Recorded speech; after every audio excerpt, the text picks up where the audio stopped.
out here for a protest at Bay Pines VA Hospital.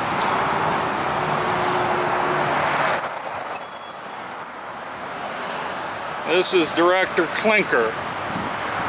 It says, "My assistant police chief is a sexual harasser and I don't care." He continues to keep his job, and the lady you're going to see here in just a moment, her son committed suicide, and she believes that it's largely because of the sexual harassment that his wife suffered at the hands of this guy.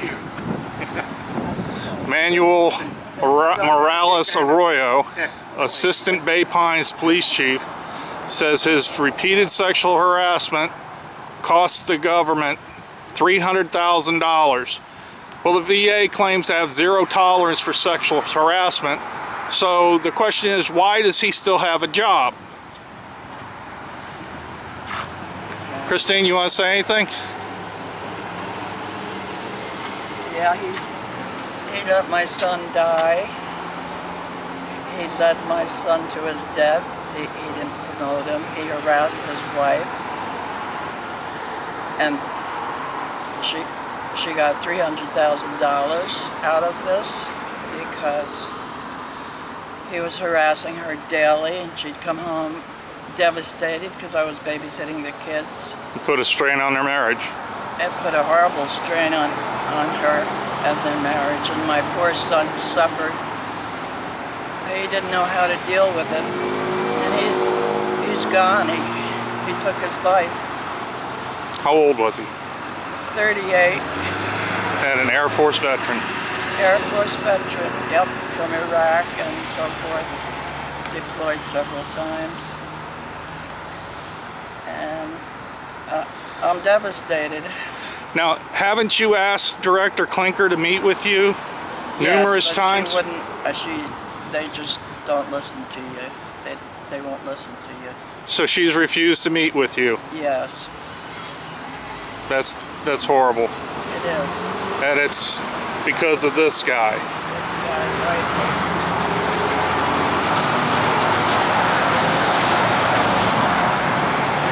Hey Tammy, you want to say anything?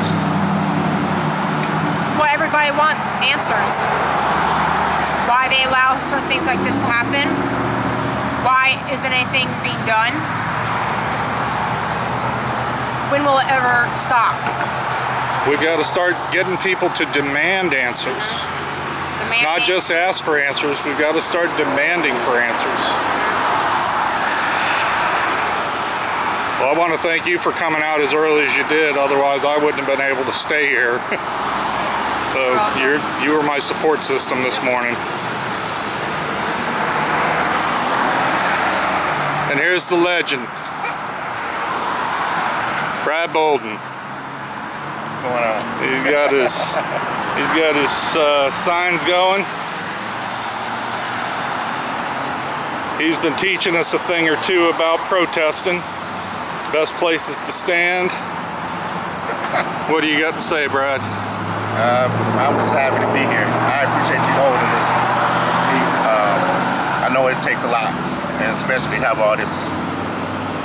You know, a lot of you know my story, spinal cord injuries, all kind of things wrong. There's nothing being tested, nothing being done, and there's no one helping us.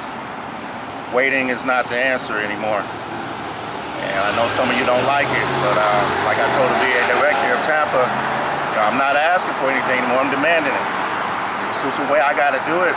This is what I have to do. Now, didn't you tell me earlier that they were allowing a scheduler to enter things in your medical record? Yeah. Tell us about that. They do this trick quite a few times. They'll have someone from the VA call you, like me, the Spinal Cord Center, and just example, last week I had a scheduling clerk call me. She wanted to schedule my annual exam. I basically was saying, well, why you keep pushing it to December when you already knew my birthday is in December? Every year you do this, and then you send me to people who I kind of question their credentials in the first place. And so she said, well, they're full or whatever. So I told her, okay, well, I asked, what are you going to examine this time? Again, the same four things: psychiatry, social have a social worker, have a doctor see me. Now, this VA directive 1176.01, I believe, spinal cord injury treatment, list of tests, because it's spinal cord. My vision, my blood pressure, my abnormal sweating, my tremors, my breathing, my lungs, my digestive system, you name it. So all these things are supposed to be tested and documented, and yet I've been there since 2010, 2012, and I still haven't had a full exam documented. So I let her know that and say, hey, well, fix this. Get the spinal cord to schedule me a regular exam.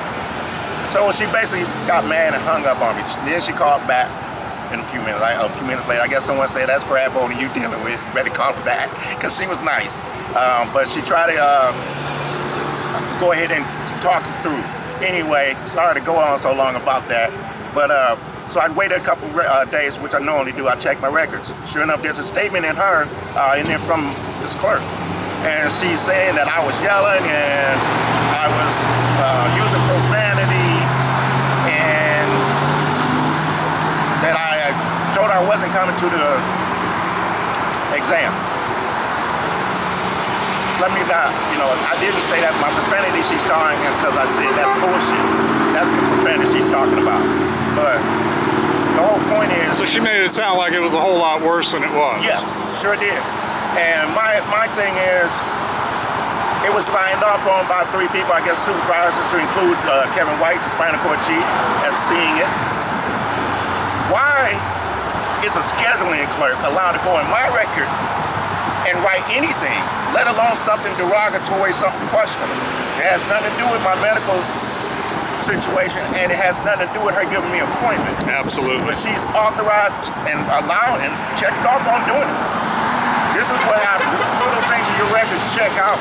And this is why there's so much wrong with people's records. And they will use it. I have seen them use little comments. I had, my first day I went into the spinal cord center.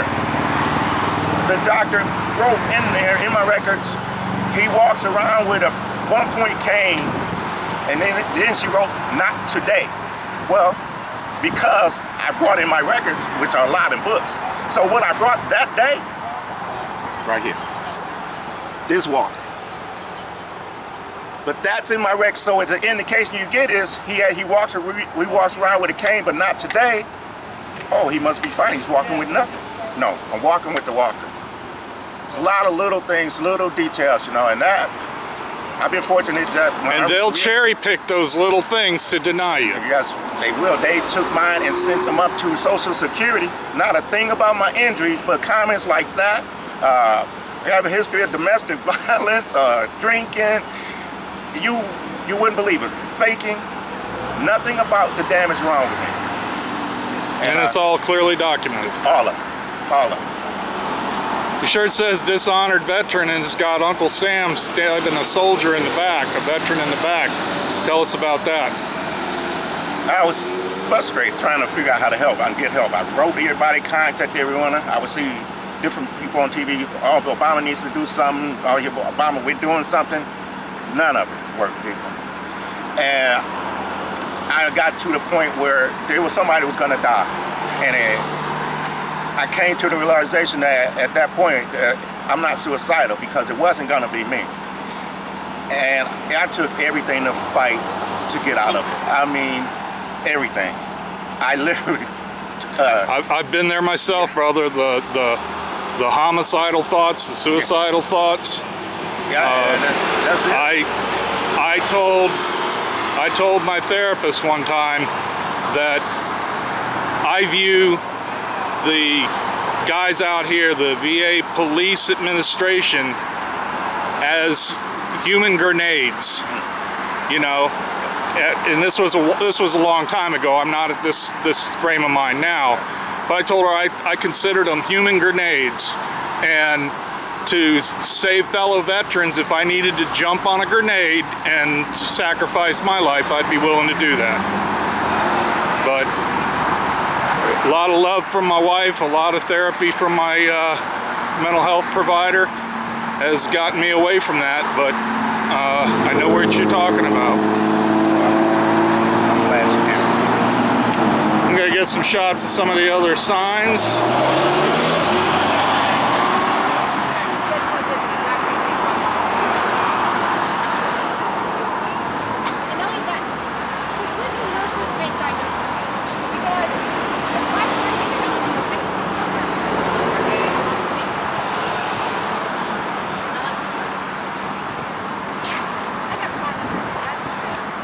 Hey, Mike. Mike, would you grab this sign up for me?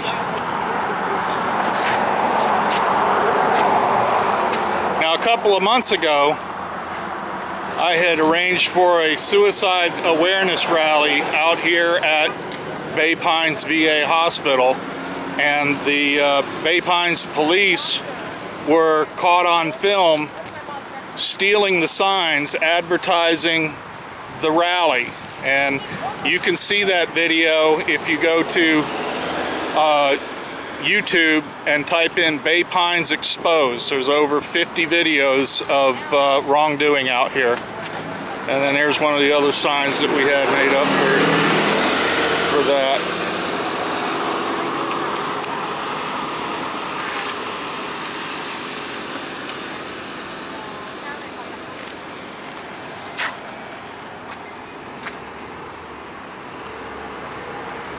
And that's about the best analogy you can think of. If VA ran the fire department, blazing fire, and he's got a garden hose.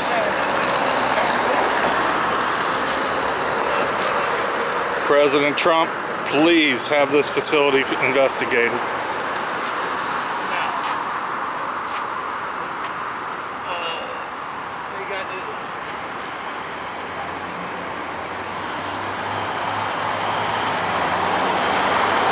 There goes one of the VA cops that's been bird dogging us.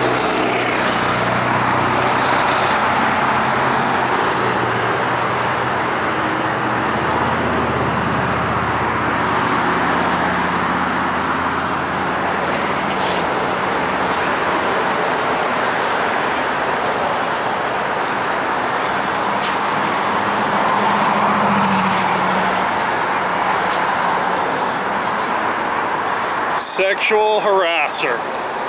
Bay Pines VA Deputy Police Chief Manuel Morales-Arroyo, and federal court records prove him to be a sexual harasser.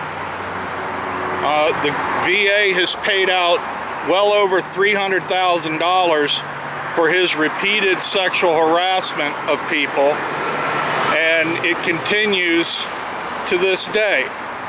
October 10th, 2017, just a couple of months ago, a protester was holding the first Morales sign I showed you saying $300,000. He pulls up in a van, a government vehicle with loaded with junior officers. He rolls down the window, takes a picture of the protester standing there holding the sign complaining about his sexual harassment, grinned, and then blew kisses at the protester. I know this because the protester was me, and I have it on video. I filed an EEO complaint, and the lady that took the EEO complaint, can't think of her name right now, Miss Spencer, said that this was going to be a very high-profile case because he has numerous EEOs for similar behavior. One lawsuit that settled for $300,000, another lawsuit he was involved in settled for $1.3 million, but he still has his job. Well, a couple of weeks later, I get a letter from EEOC saying that Bay Pines denied it happened and they were dismissing the case without interviewing anybody, without investigating anything, without taking any statements or depositions. They just decided to dismiss the case. And I told the lady, I've got it on video. She said, we won't look at it. I said, wait a minute. You'll take statements, but you won't look at video evidence that he did this. And she said, no. Well, I'm not going to appeal that because it's a government agency it'd be a waste of time. What I am going to do is hire an attorney. I've already talked to the law firm of Morgan & Morgan, and they've got some attorneys reviewing all of my documentation and his history, and hopefully they'll take the case and we'll be off to the races and get him removed.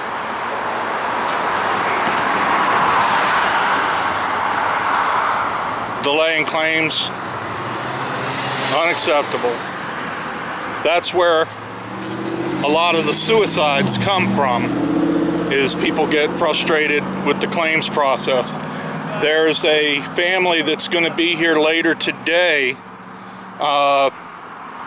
They're having their benefits hearing as we speak, and they're coming out here after they get out of their benefits hearing. They've been waiting for this benefits hearing for 8 years. And the lady said that her husband's condition has deteriorated to the point that he can no longer live in the house with his family. He has to be in a care facility. And it's taken them 8 years to get him a hearing and get him help.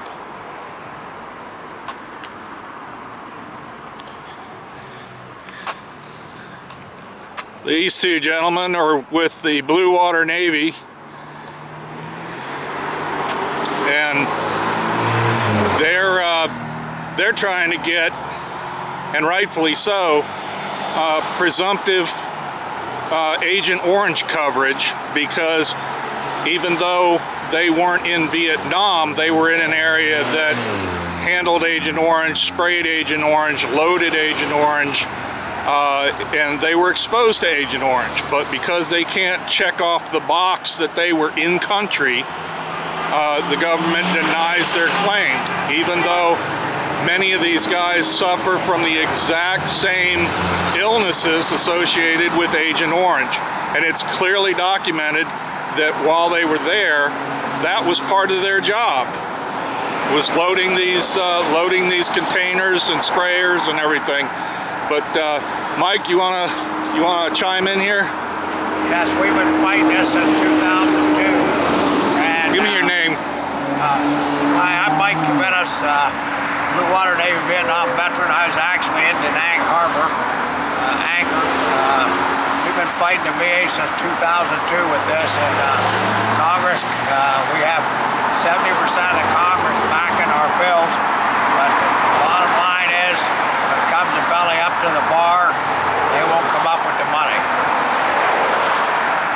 And you can't get people to co-sponsor the bill. Well, we got 70% of the Congress co-sponsor. Then why won't it go through? They won't come up with the funding.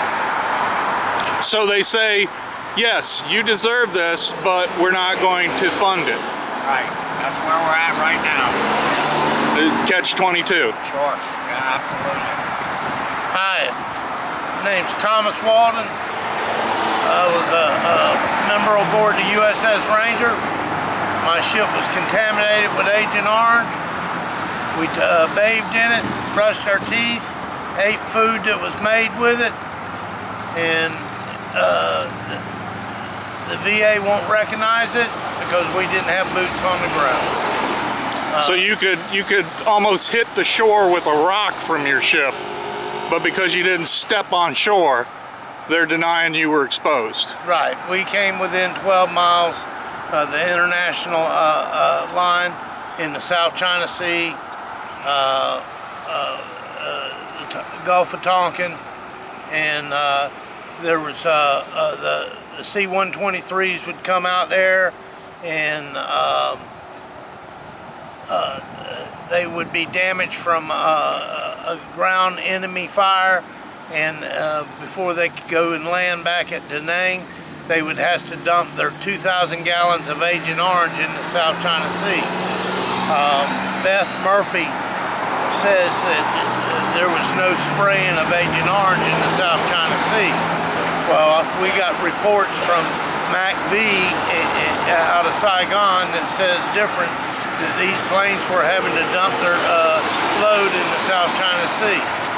So, And I used to be a machinist mate in the Navy, and I can tell you that the desalination plants on the ships, that's what they do. They take the salt out of the water.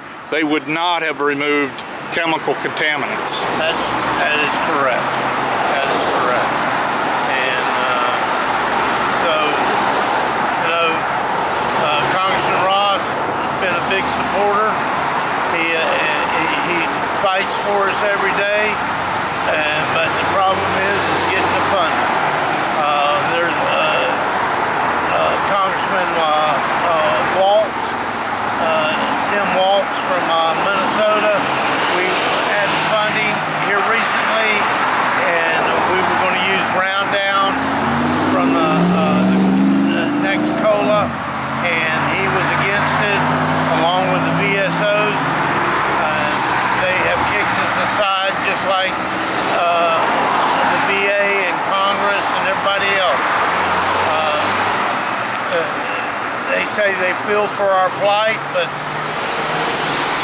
show me the money. I mean, yeah, cover your illnesses. Yeah, we're giving $1.1 billion in foreign aid to Vietnam to clean up Agent Orange, which we've been told by the VA that Agent Orange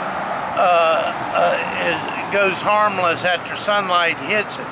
Well, 50 years later, if we're paying $1.1 billion to clean up Agent Orange, how come the sunlight ain't killed it by now? Yeah, I'm sure they've had some sunny days between the war and now. Oh yeah, plenty of sunny days, plenty of rain to dilute it. It's just more excuses. Still there. Just more excuses. And you know what? If a member of Congress was in your plight, it would get done. Oh yeah. Well, Thomas Murphy and Beth Murphy, Thomas Murphy was Undersecretary of Benefits, acting Undersecretary of Benefits for the VA, and he made the statement that Agent Orange is not harmful. And unbelievable. So, and this is the guy that gives us benefits. Terrible. All right, man. Well, I appreciate it. And something I just want to point out. Phil just sent me a text message. He wants to know how much longer we're going to be out here. Until he gets here. Okay. Because he's just right now saying that he's going to let the desk know about us being out here and let me know. Okay. That was Tammy just letting me know a news station's coming out to film and do interviews. But I wanted to point something out to all the veterans out there and veterans' families. All of these people that are here today have different issues, but all the issues surround the VA. But they all came out here today, took time out of their day to come out here and protest and get a little exposure and a little recognition for the problems so that they can get fixed. I wish more veterans would do that, more veterans and families and civilians, frankly, because your freedom is because of the sacrifices of veterans. Would get out here and support these rallies and these protests, make phone calls, send emails, demand answers. You know, asking for answers isn't going to do it anymore. You're going to have to demand answers. All right, well that'll be it for now. I guess we're waiting for one of the TV news stations to get here, and we'll stick it out until they get here.